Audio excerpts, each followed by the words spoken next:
Bien le bonjour mesdames, messieurs, j'espère que vous allez tous bien. Bienvenue sur la chaîne Nature Culture 74. Aujourd'hui, on se retrouve quelques jours avant les fêtes de Noël pour parler d'une plante un peu spéciale. Et bien, c'est le poinsettia. Voilà, le poinsettia aussi appelé étoile de Noël, qui est souvent sur les tables lors des fêtes de Noël, du réveillon et des fêtes de fin d'année en général. On va commencer cette vidéo avec une petite présentation historique de cette plante, du poinsettia. Cette petite présentation sera faite par Tot de la chaîne Hortus. Je vous laisse avec lui pour cette petite présentation. On se retrouve juste après pour parler un petit peu entretien du poinsettia. À tout à l'heure.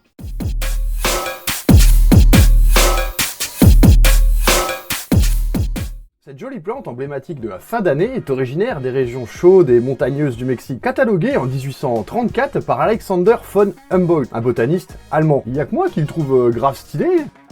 Mais son nom vient de Robert Poinsès, le premier ambassadeur américain au Mexique. Passionné de botanique et de plantes, il kiffait tellement le poinsettia que les botanistes ont donné son nom à la plante. La journée du poinsettia est le 12 décembre, date de la mort de Poinsès, et c'est pour cela qu'on le retrouve à cette période, d'abord aux États-Unis, puis un peu partout dans le monde. Voilà, donc rien à voir avec le gros monsieur à la barbe blanche à la base. Sinon, salut, moi c'est Todd de la chaîne Hortus. Un grand merci à toi Todd pour cette présentation, ça fait toujours plaisir de savoir d'où vient la plante, pourquoi cette plante en général pour Noël. Maintenant qu'on a toutes les réponses à nos questions, on va pouvoir continuer avec l'entretien. C'est parti, on y va. Écoutez, le poinsettia que je suis en train de vous présenter est un poinsettia, voilà, une étoile de Noël miniature. On peut la retrouver voilà, dans des petits pots. Ceci est un modèle miniature de poinsettia. Il n'a pas été pincé, donc pas ramifié, petite taille. Ça nous va très très bien sur la table, personnellement. Ça va du plus petit au plus grand. Il y a vraiment de tout, des grosses potées, des bractées rouges. Voilà, en fait, ceci est une feuille modifiée et non pas une fleur. Ça, c'est pas une fleur. La fleur, en fait, elle se trouve... La fleur se trouve au milieu, voilà, juste au milieu de tout ça. Donc là, on la voit pas bien, mais en fait c'est ce tout petit truc, la fleur. Voilà, la fleur c'est ça. Ce qu'on voit en rouge, ce sont des feuilles modifiées, aussi appelées bractées, qui prennent cette couleur, voilà, cette teinte. Alors il y a différents coloris, des rouges, des blanches, un petit peu de tout. Et pourquoi en fait elle se transforme en cette couleur? Eh bien, tout simplement car la luminosité, enfin la durée du soleil diminue, ce qui fait qu'elle passe en fleur. Et quand elle passe en fleur, eh bien il y a aussi les feuilles qui se colorent. Il y a 2-3 caractéristiques qu'il faut savoir sur cette plante. Tout d'abord, si vous êtes allergique au latex, je ne vous la conseille pas car quand on casse une feuille, par exemple celle-là, alors est-ce que ça va le faire? Normalement oui, hop, et bien comme on peut le voir, il y a un petit liquide blanc qui en ressort. Et ce petit liquide blanc qu'on voit au fond là, désolé pour la mise au point, mais on peut le deviner à l'endroit où j'ai cassé la feuille, et bien ça c'est du latex. Faut aussi vous le montrer ici, hop, on voit un peu, et bien ce petit liquide blanc qui se forme là pour colmater la blessure, et bien c'est du latex. Donc si vous êtes allergique au latex, ça faut pas s'en mettre sur les doigts, c'est pas cool. Ça, petit détail, petit point clé qu'il faut savoir sur le poinsettia. Ensuite, au niveau de l'arrosage, le poinsettia il est pas forcément compliqué à partir du moment où on sait ce qu'il veut. Donc ce qu'il veut, c'est ne pas avoir les pieds trop mouillés, et ce qu'il n'aime pas, c'est avoir la mode trop sèche. Donc si vous avez bien suivi, il va falloir un arrosage assez régulier, mais en petite quantité d'eau. Voilà, il faut pas l'inonder, mais il va falloir quand même l'arroser quotidiennement.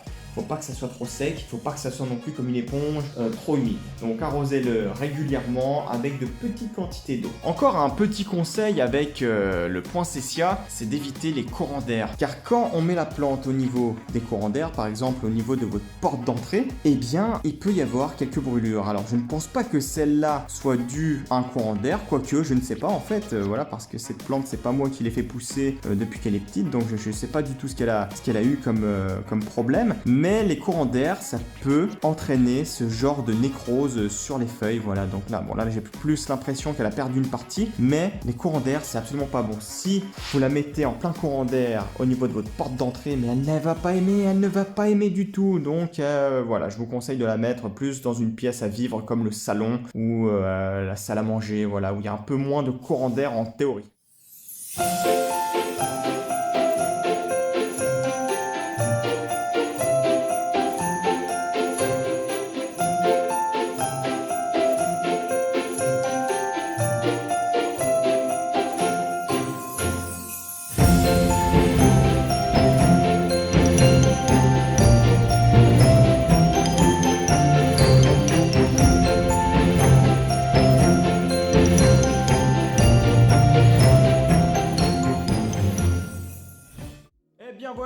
déjà la fin de cette petite vidéo sur le Poinsettia.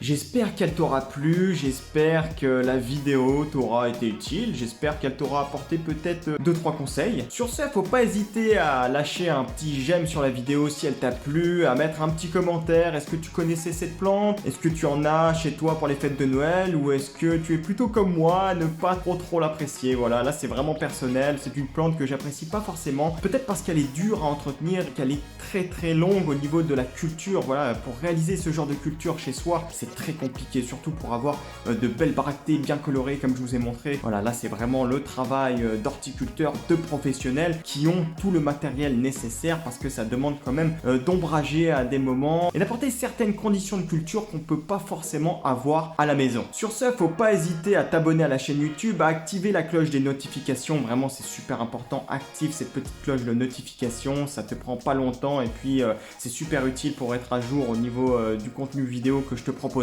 Je voulais aussi te souhaiter d'excellentes fêtes de fin d'année, que ça soit Noël ou Nouvel An. La santé avant toute chose, faites attention à votre santé, c'est super important. Cultivez vos propres légumes, vos légumes bio qui viennent du jardin et prenez-en toutes les vitamines nécessaires pour être en forme, c'est super. Sur ce, je te dis à la prochaine dans une nouvelle vidéo sur la chaîne Nature Culture 74. Bonne fête.